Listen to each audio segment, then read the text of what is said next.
بسم اللہ الرحمن الرحیم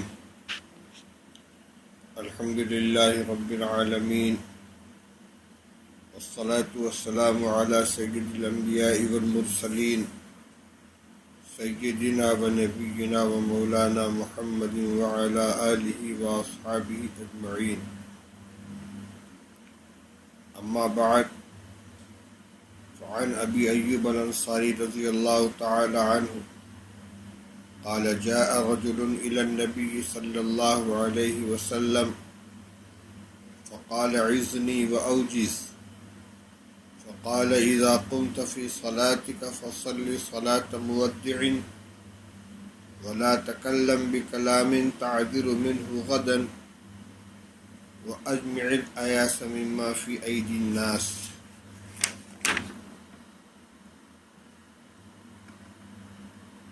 رواہ احمد. بزرگان محترم عزیزوں اور بھائیوں، جی چاہتا ہے کہ آج کی مجلس میں حضرت نبی کریم صلی اللہ علیہ وسلم کی ایک مختصر اور جامع نصیحت آپ کے سامنے پیش کروں. اللہ تعالی مجھے بھی اس پر عمل کرنے کی توفیق عطا فرمائے اور آپ سب حضرات کو بھی. انداز بڑا پیارا ہے. حضرت ابو ایوب انصاری رضی اللہ تعالی عنہ ارشاد فرماتے ہیں کہ حضرت نبی کریم صلی اللہ علیہ وسلم کی خدمت میں ایک آدمی حاضر ہوا اور اس نے یہ عرض کیا کہ آپ مجھے نصیحت فرما دیجئے اور مختصر نصیحت فرمائیے. دو درخواستیں ہیں. ایک تو یہ کہ مجھے نصیحت فرمائیے، دوسرے یہ کہ وہ نصیحت مختصر ہو. صحابہ کرام رضی اللہ تعالی عنہ نبی کریم صلی اللہ علیہ وسلم سے بسا اوقات ہدایات حاصل فرماتے تھے، سوالات کرتے تھے اور مقصد عمل ہوتا تھا. اس لیے نصیحت کی درخواست کے ساتھ اختصار کی بھی درخواست کی گئی تاکہ بات کو یاد رکھنا، ذہن میں محفوظ رکھنا بھی آسان ہو اور ان پر عمل کرنا بھی آسان ہو. نبی اکرم صلی اللہ علیہ وسلم نے درخواست کا دونوں حصہ قبول فرما لیا، نصیحت بھی فرمائی اور اختصار کا بھی خیال رکھا. آپ نے 3 باتیں ارشاد فرمائیں. فرمایا اذا قمت فی صلاتک فصل صلاة مودع ولا تکلم بکلام تعذر منه غدا واجمع الایاس مما فی ایدی الناس. یہ 3 نصیحتیں ہیں. بالترتیب میں تینوں کی مختصر نصیحت تفصیل آپ کے سامنے پیش کرتا ہوں. پہلی بات یہ فرمائی کہ جب تم اپنی نماز کے لیے کھڑے ہو تو رخصت کرنے والے کی نماز ادا کرو. مودع دوسرے کو رخصت کرنے والا. جب کوئی شخص کہیں سفر پہ روانہ ہوتا ہے تو جانے والا مقامی لوگوں سے رخصت ہوتا ہے، مقامی لوگ جانے والے کو رخصت کرتے ہیں. دونوں طرف سے ایک دوسرے کو رخصت کرنے کا عمل پایا جاتا ہے. اور نبی کریم صلی اللہ علیہ وسلم جب سفر سے تشریف لاتے تھے تو مقام ثنیۃ الوداع پر مدینہ کے لوگ استقبال کرتے تھے. وہ ایک گھاٹی تھی جہاں باہر سے آنے والوں کا استقبال کیا جاتا تھا، باہر جانے والوں کو وہاں سے رخصت کیا جاتا تھا. اسی موقع کی وہ نظم ہے جس کو بڑے اچھے انداز میں پڑھا گیا ہے، جو سنیت الوداع کے موقع پر کے مقام پر رسول اللہ صلی اللہ علیہ وسلم کا استقبال کرتے ہوئے مدینہ کے بچوں نے پڑھا تھا۔ طلع البدر علینا من ثنیات الوداع وجب الشکر علینا ما دعا للہ داع۔ اب حدیث پاک کا مفہوم سمجھیے۔ آپ فرماتے ہیں کہ جب تم نماز کے لیے کھڑے ہو تو رخصت کرنے والے جیسی نماز ادا کرو۔ شارحین حدیث نے اس جملے کا دو معنی بیان فرمایا ہے اور دونوں مطلوب ہے۔ ایک تو یہ کہ جب نماز کے لیے مسجد میں آؤ تو ساری چیزوں سے جدا ہو کر، ساری چیزوں کو رخصت کر کے، سارے مشاغل، ساری دلچسپیاں، سارے خیالات، تمام وہ چیزیں کہ جو ذہن اور دماغ کو اپنی طرف متوجہ کرنے والی ہیں، ان سے فارغ ہو کر، یکسو ہو کر مسجد میں آؤ۔ یا گھر میں بھی نماز ادا کرنی ہو تو نماز سے پہلے ان تمام چیزوں سے فارغ ہو جاؤ، تاکہ جتنی دیر نماز کے اندر مشغولیت ہو، کوئی دوسرا خیال، کوئی دوسرا تقاضا دوسری طرف متوجہ نہ کرنے پائے۔ اسی لیے احادیث سے معلوم ہوتا ہے کہ رسول اللہ صلی اللہ علیہ وسلم نے استنجا کے شدید تقاضے کی حالت میں نماز پڑھنے سے منع فرمایا۔ پیشاب کا تقاضا ہو، پاخانے کا تقاضا ہو، تو اگر تقاضا ایسا ہے کہ نماز کے دوران اس کی طرف توجہ ہو سکتی ہے تو پہلے اپنی ضرورت سے فارغ ہو کر اس کے بعد نماز شروع کی جائے۔ اسی طرح اگر شدید بھوک کا تقاضا ہے تو رسول اللہ صلی اللہ علیہ وسلم ارشاد فرماتے ہیں کہ اگر کھانا رکھ دیا جائے اور نماز کی اقامت ہو تو پہلے کھانا کھا لو، تاکہ نماز کی حالت میں بھوک کی شدت کی وجہ سے بے توجہی نہ پیدا ہو۔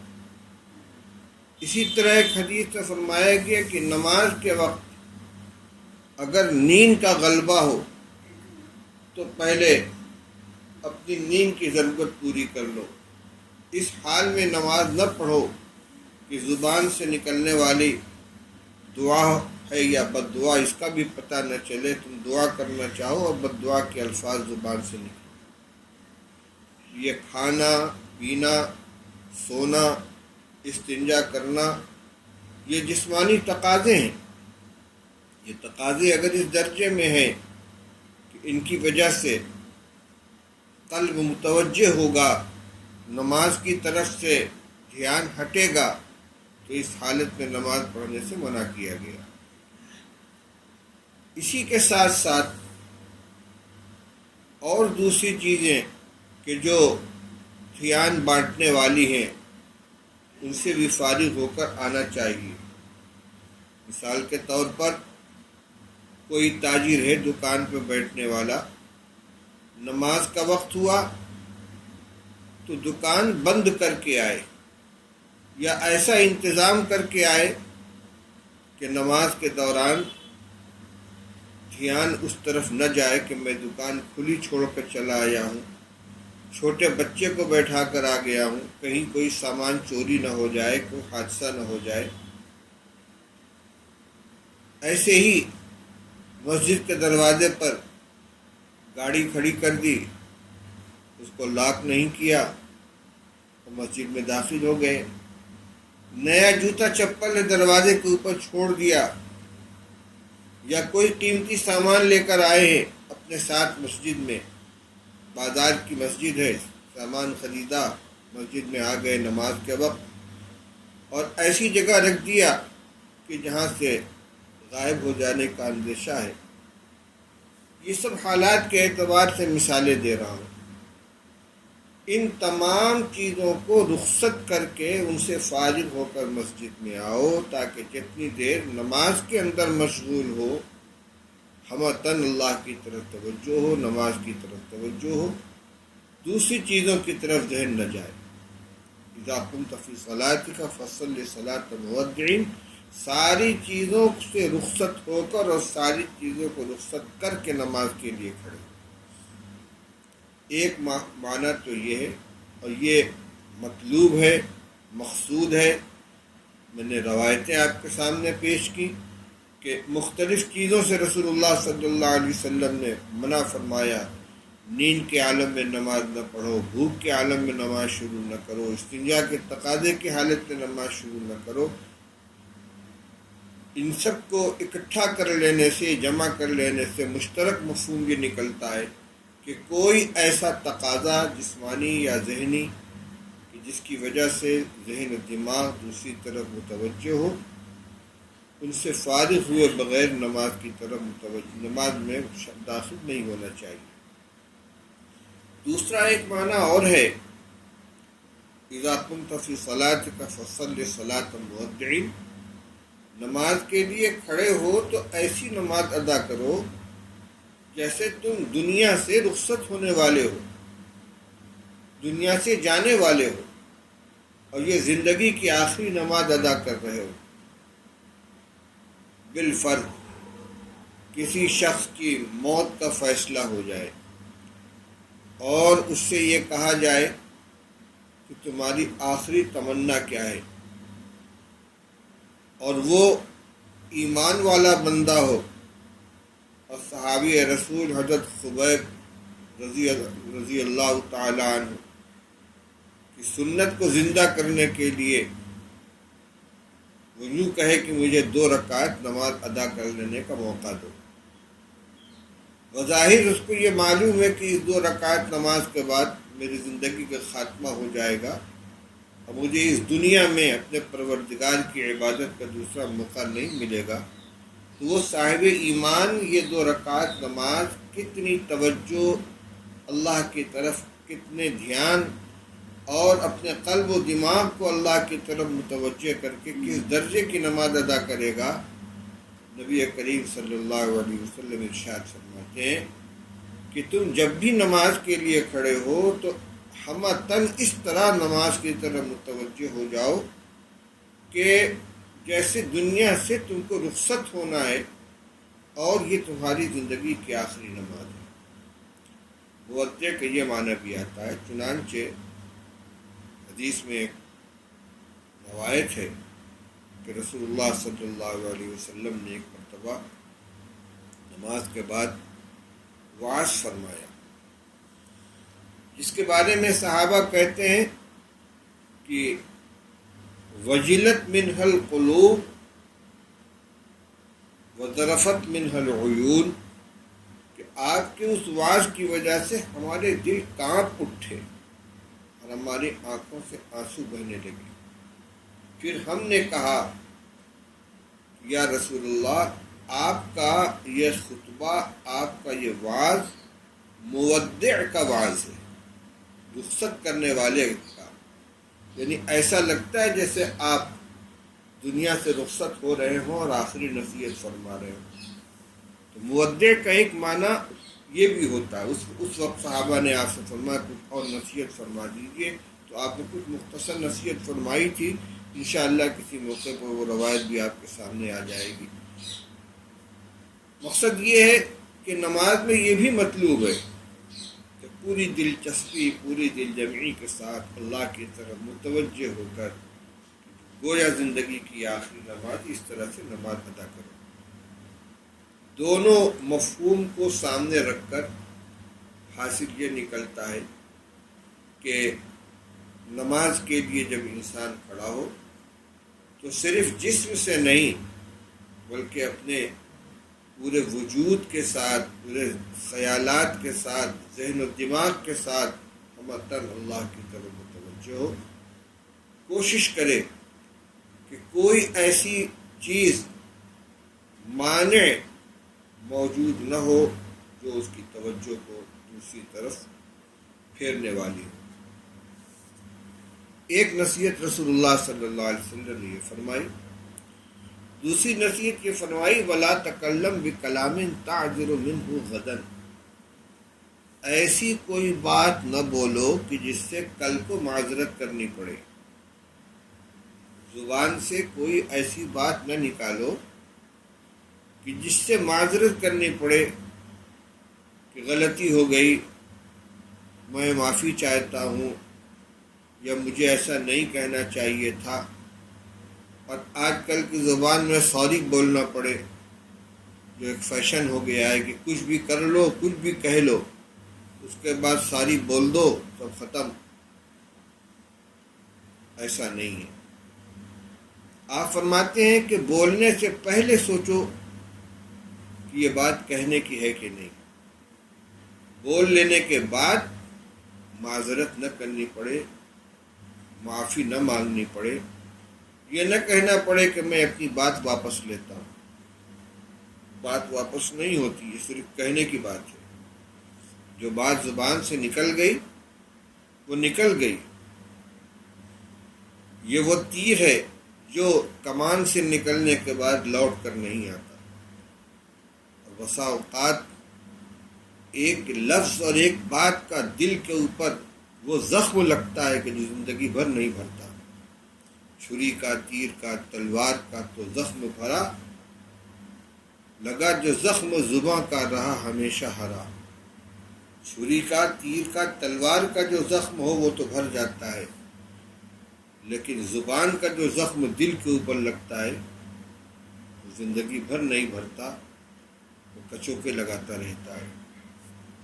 جراحات السنان دہل تیام ولا یلتام ما جرح اللسان۔ اس لیے بولنے کے بعد معذرت کرنا، معافی مانگنا، اپنی بات کو واپس لینا، اس سے بہتر یہ ہے کہ سوچ کر آدمی بولے کہ یہ بات بولنے کی ہے یا نہیں، چاہے دین کی ہو، چاہے دنیا کی ہو، کسی شخص کے ساتھ معاملہ ہو، عام گفتگو ہو، بالارادہ بالقصد ایسی کوئی بات زبان سے نہیں نکالنی چاہیے۔ پھر تعذر منہ غدن کے اندر بھی دو معنی کی گنجائش ہے۔ فرمایا ایسی بات مت بولو جس سے کل کو معذرت کرنی پڑے، شرمندگی اٹھانی پڑے۔ یہ کل ایک تو دنیا کا کل ہے کہ یہاں پر آج ایک بات کہی ہے، اگلے دن آئندہ جب اس کے اوپر مواخذہ ہو تو معافی مانگنی پڑے۔ فرمایا کہ ایسی کوئی بات نہ نکالو زبان سے جس سے آئندہ معافی طلب کرنی پڑے۔ دوسرا کل وہ ہے جس کو قیامت کہتے ہیں، اس کے بارے میں قرآن پاک میں ارشاد فرمایا گیا، یا ایھا الذین آمنوا اتقوا اللہ ولتنظر نفس ما قدمت لغد واتقوا اللہ۔ اے ایمان والو، اللہ سے ڈرو، اور ہر جاندار کو یہ دیکھنا چاہیے کہ اس نے کل کے لیے کیا بھیجا ہے۔ یہ جو غد ہے یہ دنیا کا کل نہیں، بلکہ اس دنیا کے ختم ہو جانے کے بعد جو دن آنے والا ہے، یعنی یوم القیامہ، وہ مراد ہے۔ تو مطلب یہ ہوا کہ دنیا میں ایسی کوئی بات مت بولو کہ محشر کے میدان میں اس کے اوپر شرمندہ ہونا پڑے اور معذرت کرنی پڑے، کیونکہ محشر میں جہاں حساب و کتاب ہوگا وہاں اعمال کے بارے میں بھی باز پرس ہوگی اور اقوال کے بارے میں بھی باز پرس ہوگی۔ چنانچہ بخاری شریف کا جو آخری باب ہے جس پر امام بخاری رحمۃ اللہ علیہ نے اپنی کتاب ختم کی ہے، اس میں جو باب قائم کیا ہے، باب قولی تعالی وَنَضَعُ الْمَوَازِينَ الْقِسْطَ لِيَوْمِ الْقِيَامَةِ وَأَنَّ أَعْمَالَ بَنِي آدَمَ وَقَوْلَهُمْ تُؤْذَنُ۔ اس بات کا بیان کہ قیامت کے دن اللہ تعالیٰ فرماتے ہیں کہ ہم میزان قائم کریں گے انصاف کے لیے قیامت کے دن، اور اس بات کا بیان کہ بنی آدم کے اعمال اور ان کے اقوال کو وزن کیا جائے گا۔ تو یہ اقوال بھی وہاں پیش کیے جائیں گے، ان کا بھی وزن ہوگا کہ یہ نیک ہے یا بد ہے۔ اگر اچھی بات زبان سے نکلی ہے تو اس کا اچھا بدلہ ملے گا، اور بری بات زبان سے نکلی ہے تو اس کا خمیازہ بھگتنا پڑے گا۔ تو ایسی بات زبان سے نہ نکالو کہ کل محشر کے میدان میں اس کی وجہ سے شرمندگی اٹھانی پڑے۔ حاصل اس کا یہ نکلا کہ زبان کی حفاظت کرو، کم بولو، بقدر ضرورت بولو، اور بولنے سے پہلے خوب سوچ لو۔ چونکہ اختصار پیش نظر ہے، اس لیے زیادہ تشریح کرنے کے بجائے حدیث کا اگلا ٹکڑا دیکھتا ہوں۔ نبی کریم صلی اللہ علیہ وسلم نے ارشاد فرمایا وَأَجْمِعِ الْأَيَاسَ مِمَّا فِي أَيْدِي النَّاسِ، لوگوں کے ہاتھ میں جو کچھ ہے اس سے اپنے آپ کو پورے طور پر مایوس کر لو۔ کسی کی کسی چیز سے توقع مت رکھو کہ یہ فلاں چیز مجھ کو مل جائے گی یا فلاں شخص سے میرا فلاں کام ہو جائے گا۔ لوگوں کے ہاتھ میں کیا ہے؟ لوگوں کے ہاتھ میں پیسہ ہے، ساز و سامان ہے، لوگوں کا کچھ کام بنا دینا ہے، بظاہر کام آ جانا ہے۔ جو کام لوگوں کے ہاتھ سے ہوتا نظر آتا ہے، رسول اللہ صلی اللہ علیہ وسلم ارشاد فرماتے ہیں اجمع الایاس، پوری قوت کے ساتھ، مضبوطی کے ساتھ اپنے آپ کو پورے طور پر ان چیزوں سے مایوس کر لو، نا امید کر لو کہ جو لوگوں کے ہاتھ میں ہے۔ یہ بہترین نسخہ ہے۔ یہ روایت میں مشکات شریف سے پڑھ رہا ہوں، کتاب الرقاق سے۔ اسی کتاب الرقاق میں ایک دوسری روایت ہے حضرت سہل بن سعد رضی اللہ تعالیٰ عنہ کی، جس سے اس روایت کا مضمون واضح ہوتا ہے۔ عن سہل بن سعد رضی اللہ تعالیٰ عنہ قال جاء رجل فقال یا رسول اللہ دلنی علی عمل اذا انا عملته احبنی اللہ واحبنی الناس، قال ازہد فی الدنیا یحبک اللہ وازہد فیما عند الناس یحبک الناس، رواہ الترمذی وابن ماجہ۔ حضرت سہل بن سعد رضی اللہ تعالیٰ عنہ ارشاد فرماتے ہیں کہ ایک شخص رسول اللہ صلی اللہ علیہ وسلم کی خدمت میں حاضر ہوا اور اس نے عرض کیا کہ یا رسول اللہ مجھے کوئی ایسا عمل بتا دیجئے کہ جب میں اس کو کروں تو اللہ بھی مجھ سے محبت کرنے لگے اور لوگ بھی مجھ سے محبت کرنے لگے۔ عجیب سوال ہے، اللہ کی نظر میں بھی محبوب بن جاؤں اور لوگوں کی نگاہ میں بھی محبوب بن جاؤں، ایسا کوئی عمل بتا دیجئے۔ تو رسول اللہ صلی اللہ علیہ وسلم نے دو باتیں فرمائی۔ ازہد فی الدنیا یحبک اللہ، دنیا سے بے رغبت ہو جاؤ۔ دنیا میں جتنی چیزیں موجود ہیں، مال ہے، جائیداد ہے، دولت ہے، عہدہ ہے، منصب ہے، دنیا میں جو کچھ ہے ان سب سے بے رغبت ہو جاؤ، زہد اختیار کرو۔ یحبک اللہ، اللہ تعالیٰ تم سے محبت کرنے لگیں گے، کیونکہ یہ دونوں چیزیں ایک دوسرے کے مقابل ہیں۔ حب دنیا اور محبت الہی دونوں ایک قلب کے اندر کامل طور پر جمع ہو جائیں، یہ ہو نہیں سکتا۔ دنیا کی محبت جتنا دل سے نکالو گے اتنی اللہ کی محبت بھی آئے گی اور اللہ کی محبوبیت بھی آئے گی۔ یعنی نہیں فرمایا کہ تمہیں اللہ سے محبت پیدا ہو جائے گی، بلکہ فرمایا کہ اللہ تم سے محبت کرنے لگیں گے۔ تو دو سوال تھا، ایسا عمل بتائیے کہ جس کو کروں تو مجھے اللہ اپنا محبوب بنا لے، اور دوسرا سوال یہ تھا کہ وہ عمل ایسا ہو کہ جس سے لوگ مجھ سے محبت کرنے لگیں۔ تو پہلے ٹکڑے کا جواب یہ ہے، دنیا میں جو کچھ ہے اس سے اپنے آپ کو بے رغبت کر لو، اللہ تم کو اپنا محبوب بنا لیں گے۔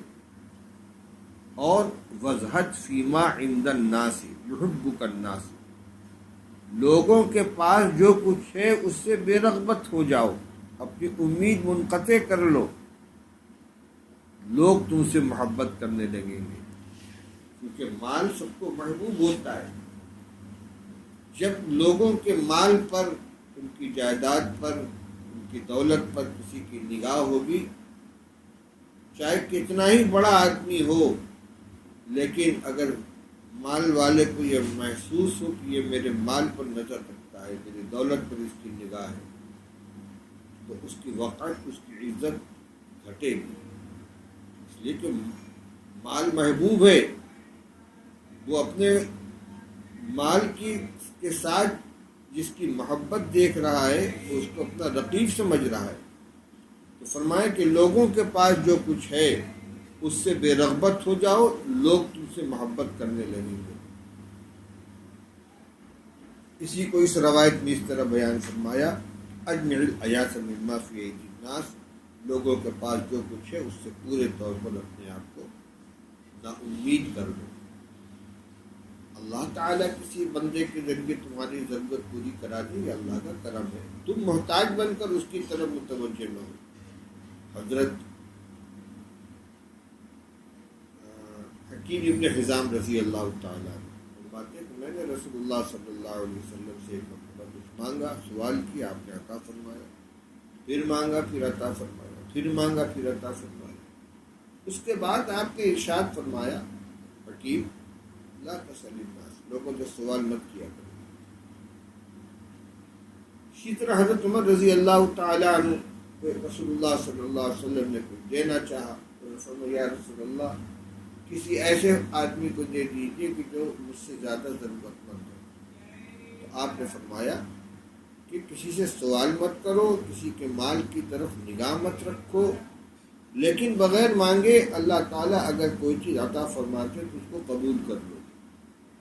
اس لیے اگر سب کا دل اللہ کے ہاتھ میں ہو، ساری چیزوں کا مالک وہی ہے، کسی کو ذریعہ بنایا، کسی کے ذریعے سے ہمارا کوئی کام کروا دیا، ہماری کوئی مدد کروا دی، اللہ کا عمل ہے، ہم اس سے بندے سے امید لگائے ہوئے نہیں، اللہ کا شکر ادا کریں۔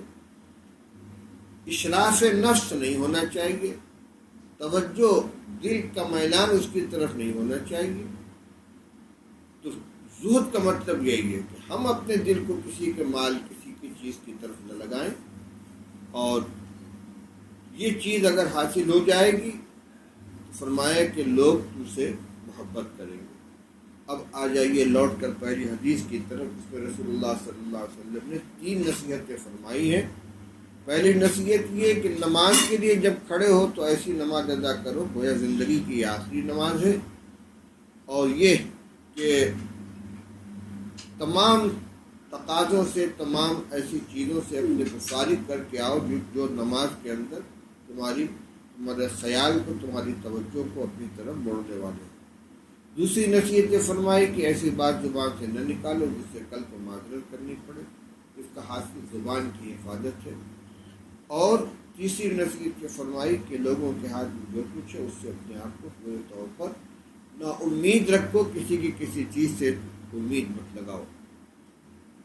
یہ 3 نصیحتیں ہیں جو اپنے الفاظ کے اعتبار سے یقیناً بہت مختصر ہیں، لیکن اپنے مضمون اور اپنے مفہوم کے اعتبار سے انتہائی اہم اور انتہائی جامع ہیں۔ رسول اللہ صلی اللہ علیہ وسلم نے سائل کے دونوں سوال کو گویا منظور فرما لیا اور اس کی تکمیل فرمائی، نصیحت بھی فرمائی اور اختصار کا بھی خیال رکھا۔ اللہ تعالی ہم سب کو بھی عمل کرنے کی توفیق عطا فرمائے۔ وآخر دعوانا ان الحمد للہ رب العالمین۔